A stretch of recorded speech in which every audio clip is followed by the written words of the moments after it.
Good morning, all of you. Myself Ajay Sharma, and today we are going to start plus two physics. The first chapter of physics is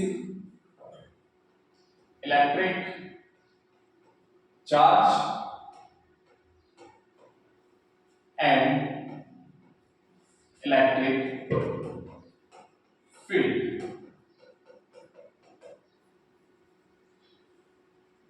The first question is, what is electric charge? What is electric charge? Electric charge क्या है? Electric charge क्या है? The electric charge is the electric charge is an intrinsic and extensive property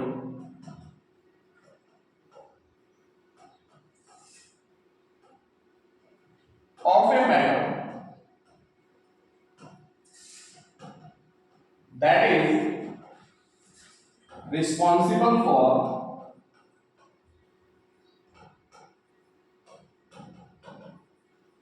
electromagnetic phenomena.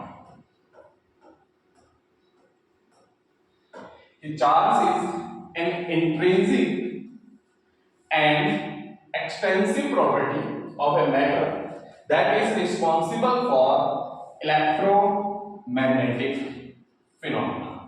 Means charge किसी भी matter की एक तो कैसी प्रॉपर्टी होती है, इंट्रिंसिक प्रॉपर्टी, एंड सेकंड कैसी प्रॉपर्टी होती है, extensive property, and that is responsible for electromagnetic phenomena. अब फर्स्ट क्वेश्चन आता है कि इंट्रिंसिक प्रॉपर्टीज क्या होती हैं?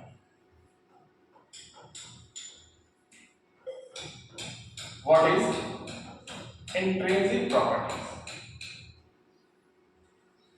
इंट्रिंसिक प्रॉपर्टीज वे प्रॉपर्टीज होती है मैटर की जो external factor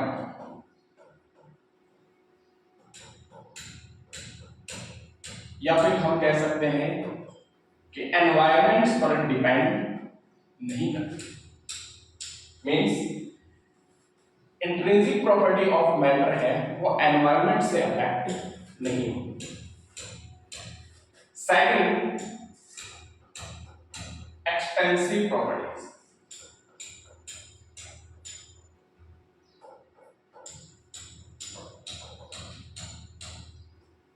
okay, 11th class के अंदर इन थर्मोडायनेमिक्स दो टाइप की प्रॉपर्टीज थी. First one is intensive property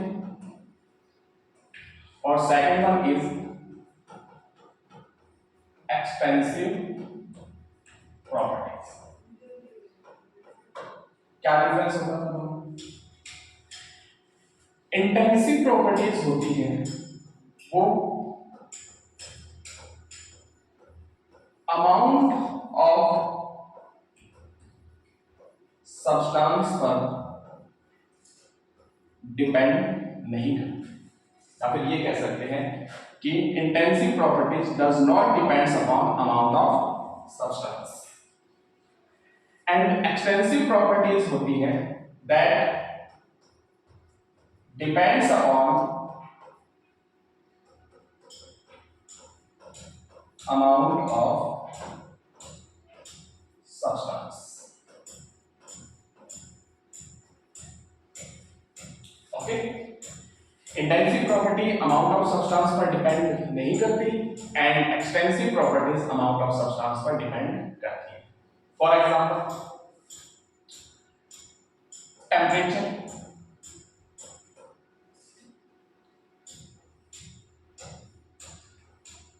अगर किसी मैटर का temperature for example T,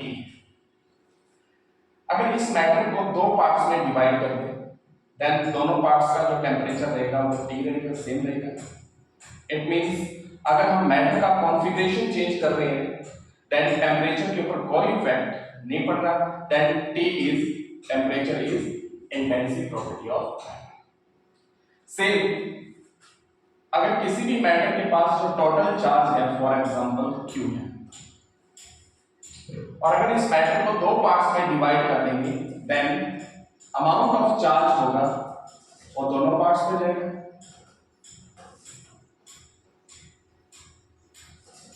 and जो ईच पार्ट पे जो चार्ज होगा वो अलग होगा। इट मींस अगर किसी भी मैटर को अगर दो पार्ट्स में डिवाइड करते हैं अगर या उसका कॉन्फ़िगरेशन चेंज करते हैं देन चार्ज की वैल्यू चेंज होगी। इट मींस चार्ज होगा वो कैसी प्रॉपर्टी है, extensive property of a matter. Clear? Next some basic properties of charge। Charge की कुछ बेसिक प्रॉपर्टीज के बारे में। द फर्स्ट प्रॉपर्टी, सबसे पहले बात आती है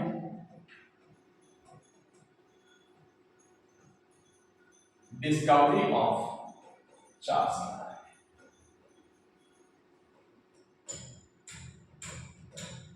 या फिर ये भी कह सकते हैं कि चार्ज के बारे में फर्स्टली इसने इंट्रोड्यूस करवाया। जब डिस्कवरी ऑफ चार्ज की बात आती है तब सबसे पहले जो नाम आता है वो आता है Benjamin Franklin.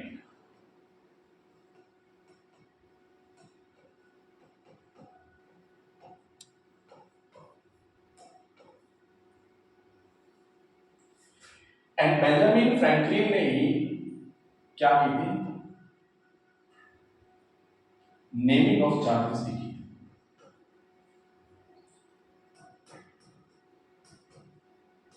Naming of charges, naming of charges का means positive charge and negative charge. तो discovery of charge and naming of charge किसने की थी, Benjamin Franklin. Now practical value of charge सबसे पहले किसने मेजरमेंट की या किसने डिटरमाइन की? तो चार्ज की जो प्रैक्टिकल वैल्यू है फर्स्टली वो डिटरमाइन की थी मिलिकन ने। मिलिकन ने एक एक्सपेरिमेंट किया था that is known as Millikan's oil drop experiment.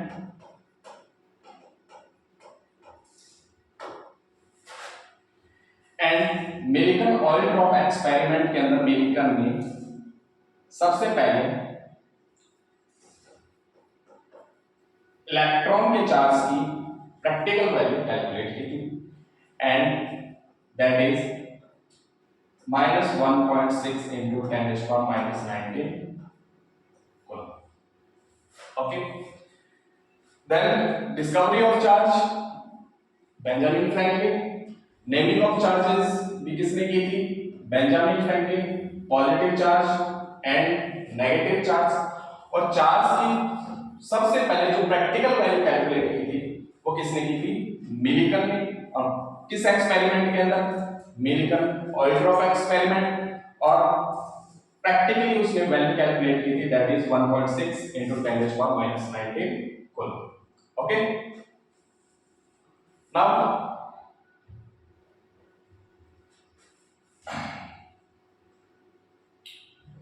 Device.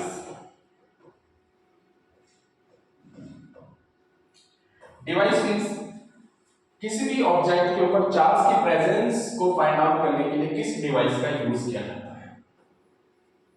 किसी भी बॉडी के ऊपर चार्ज की प्रेजेंस फाइंड आउट करनी है देन उसके लिए किस डिवाइस का यूज किया जाता है? देन उसके लिए यूज किया जाता है gold leaf electroscope.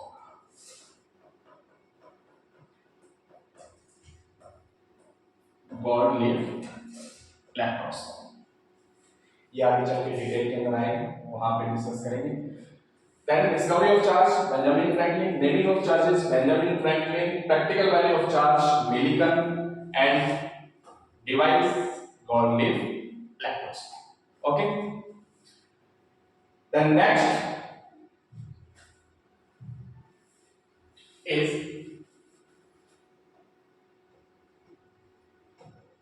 what is the cause of charge? What is the cause of charge? कि बॉडी चार्ज कैसे होती है? तो the actual cause of charging is transfer of electrons. Actual जो cause होता है चार्जिंग का, that is transfer of electrons. Transfer of electrons means, for example, अपने पास दो बॉडी है A and B. अगर इलेक्ट्रॉन A से B ट्रांसफर हो रही है, देन A पे क्या होगी? Deficiency of electron.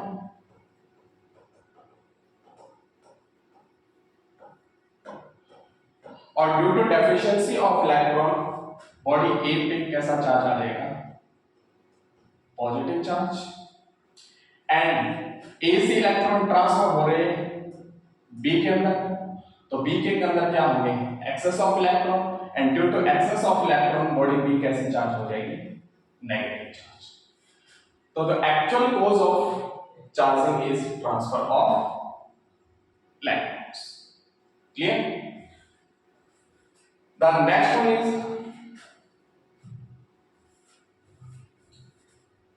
what is the fundamental value of charge?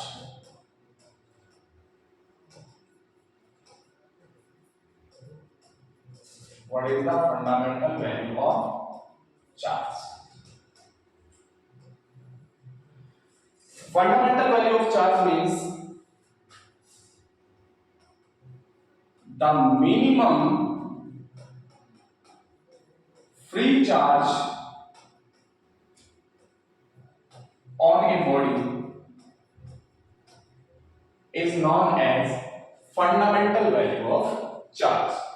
कि किसी भी बॉडी के ऊपर फ्री चार्ज की जो मिनिमम वैल्यू होती है that is known as fundamental value of charge. And the fundamental value of charge क्या होती है? That is plus minus E,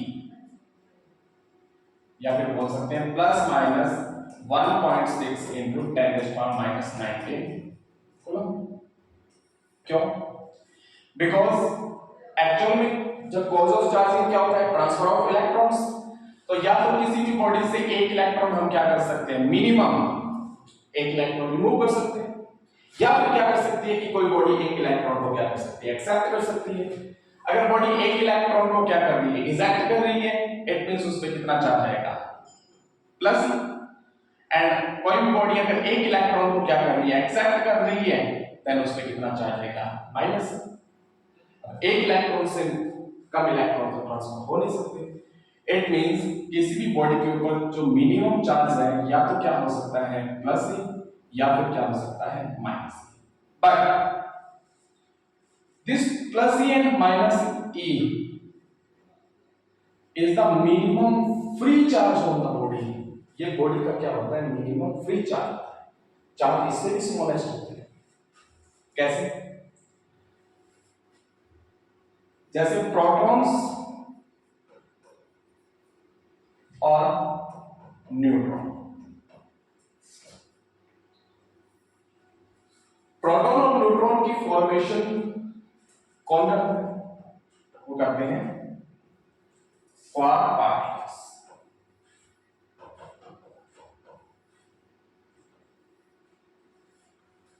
means proton is not the smallest.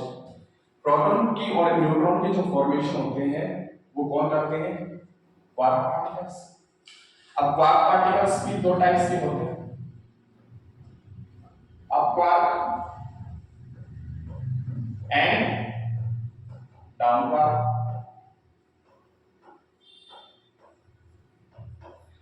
अब क्वार्क पे जो चार्ज होता है that is +2/3 e and down quark पे जो चार्ज होता है दैट इज -1/3। इट मींस +2/3 और -1/3 e से तो स्मॉलेस्ट है। बट ये जो क्वार्क पार्टिकल्स होते हैं वो कभी भी अकेले एग्जिस्ट नहीं करते। क्वार्क पार्टिकल्स होते हैं वो हमेशा किस में एग्जिस्ट करते हैं? In the form of pairs. कैसे? जब प्रोटॉन की फॉर्मेशन होती है तब उसके अंदर 2 up quark and 1 down quark participate करते हैं। इसलिए हम प्रोटॉन को लिख सकते हैं कि प्रोटॉन की जो फॉर्मेशन होती है वो क्या होती है? UUD, up quark and down quark. कैसे? +2/3 +2/3 and -1/3 and the total charge is plus। It means quark particle कभी भी सिंगली एग्जिस्ट नहीं करते, वो हमेशा किसकी फॉर्म में मिलेंगे आपको? पेयर्स की फॉर्म में मिलेंगे। इट मींस हम कह सकते हैं कि जो क्वार्क पार्टिकल का जो चार्ज होता है दैट इज नॉट फ्री, वो फ्री नहीं होता, that is not independent. The charge of quark particle is dependent, वो डिपेंड करते हैं, नॉट फ्री। सिमिलर जब न्यूट्रॉन की फॉर्मेशन होती है तो न्यूट्रॉन की फॉर्मेशन के अंदर यूटीडी, यूटीडी का मींस जब न्यूट्रॉन की फॉर्मेशन होती है तो उसमें एक तो अप क्वार्क पार्टिसिपेट करता है, अप क्वार्क चार्ज +2/3 एक डाउन क्वार्क -1/3 एंड एक और down quark -1/3 and total charge 0। It means proton होता है that is UUD and neutron होता है दैट इज UDD।